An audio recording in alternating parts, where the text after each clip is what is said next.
नमस्कार दर्शक बंधु एवं भी आंचलिक पाणीपाग विज्ञान केन्द्र पक्षर एक बड़ खबर सामना को आसी। राज्य में तीव्र गरम मध्य आसूची वर्षार खबर। आसंता 18 तारिख पर्यंत ओडिशार विभिन्न स्थान में काँ भाँ वर्षा होवार संभावना रही।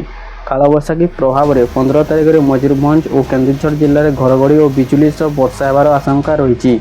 एपटे राज्य में ग्रीष्म प्रवाह जारी रही। आसंता काली 3टी सहर तापमात्रा 40 डिग्री उपर रही बेले झारसुगुड़ा सर्वाधिक 40.2 डिग्री सेल्सियस तापमात्रा रेकर्ड होता। संबलपुर और टिटलागढ़ तापमात्रा 40 डिग्री पर्यंत पहुंची।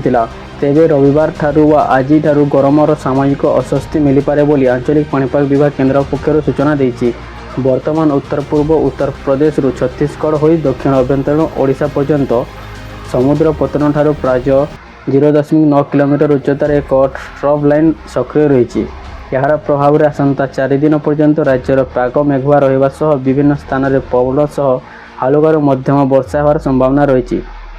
आज मयूरभंज केन्दुझर जिला झड़ वर्षा सह बिजुली और घड़घड़ी को नजर रखी येलो वार्निंग जारी कराई।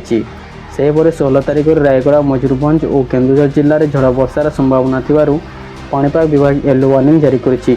आसंता 4 दिन मध्य राज्यर दिन तापमात्रा 3 ରୁ 4 डिग्री पर्यंत कमीपे बोली पाणीपाग विभाग आकलन करिछि।